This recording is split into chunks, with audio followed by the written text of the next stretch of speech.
Mr. President. The Majority Leader. As recently as a few days ago, our government funding discussions seem to be in a pretty good place. Bipartisan, bicameral negotiations on finishing out the year's appropriations process seem to be right on track. We appeared headed toward a compromise result that would have provided much-needed investments in border security and completed our remaining appropriation bills to fully fund the government. Last week, the Democratic leader seemed confident that, quote, we worked out a plan to refund the government, deal with border security in a way that would be acceptable to all sides. That's working pretty well, he said. Just this past Friday, the ranking member of the Appropriations Committee, Senator Leahy, suggested, quote, we're 95 to 98% done.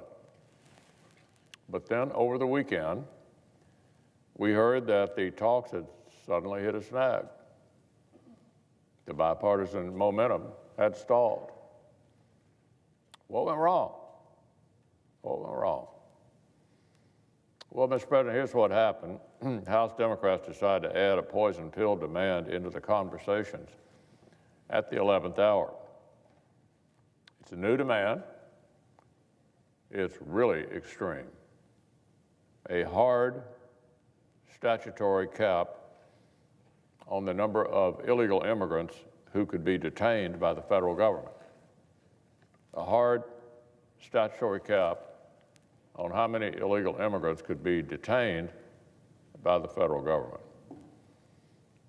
This would result in the release of thousands of criminal aliens and our inability to detain thousands more criminal aliens whom our federal and state law enforcement authorities will apprehend.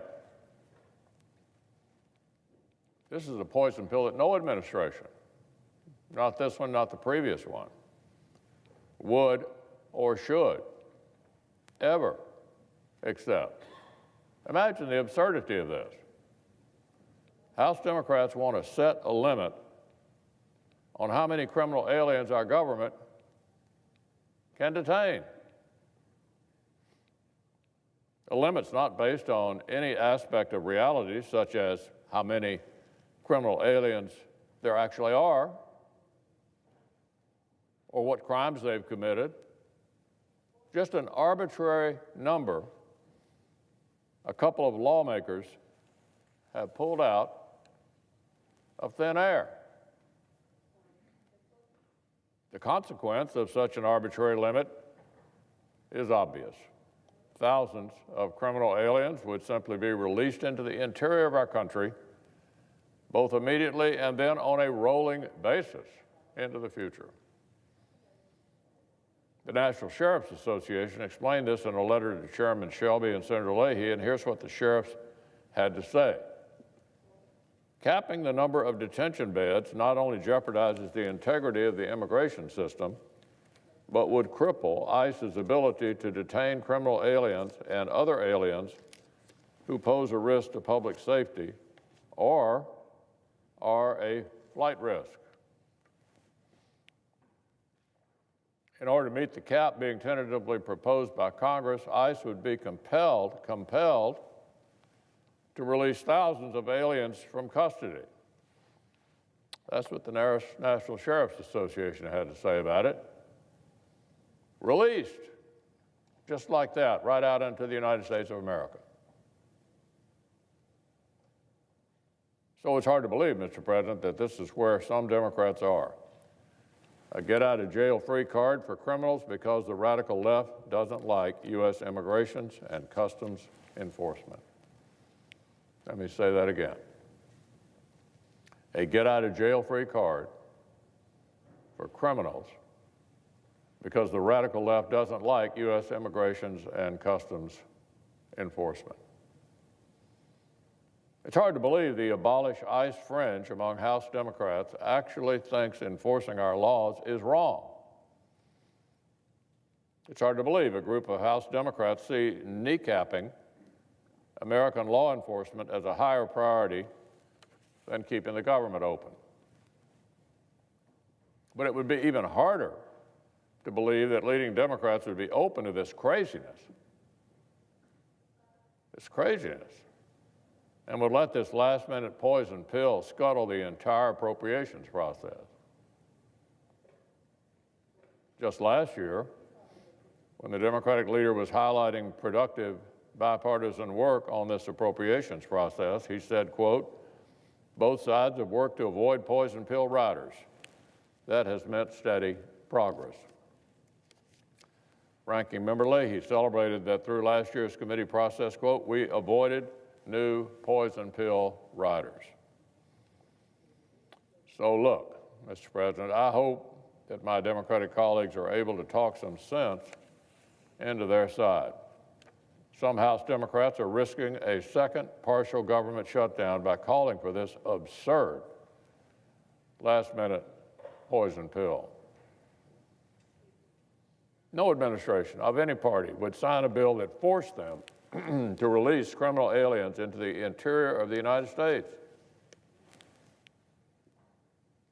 No administration would accept this poison pill forcing the release of criminals now and on a rolling basis going forward. I understand the 4 leaders on appropriations in both chambers will be meeting in just a few minutes. I would implore my friends across the aisle, untangle yourselves from the most extreme far-left voices out on the fringe. Do not let this radical fringe and its absurd demand prevent you from taking yes for an answer.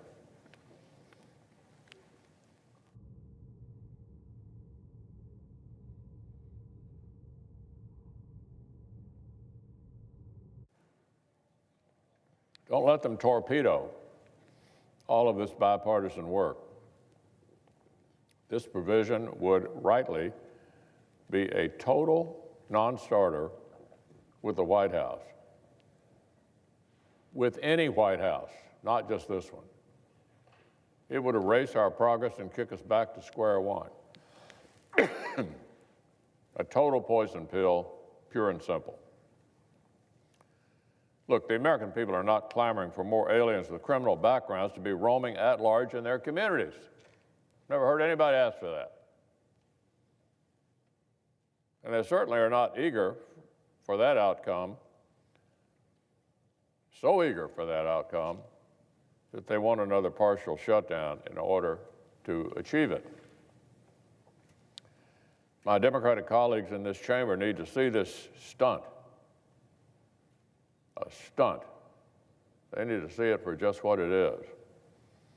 Bring their side back to the table and finish our work for the American people.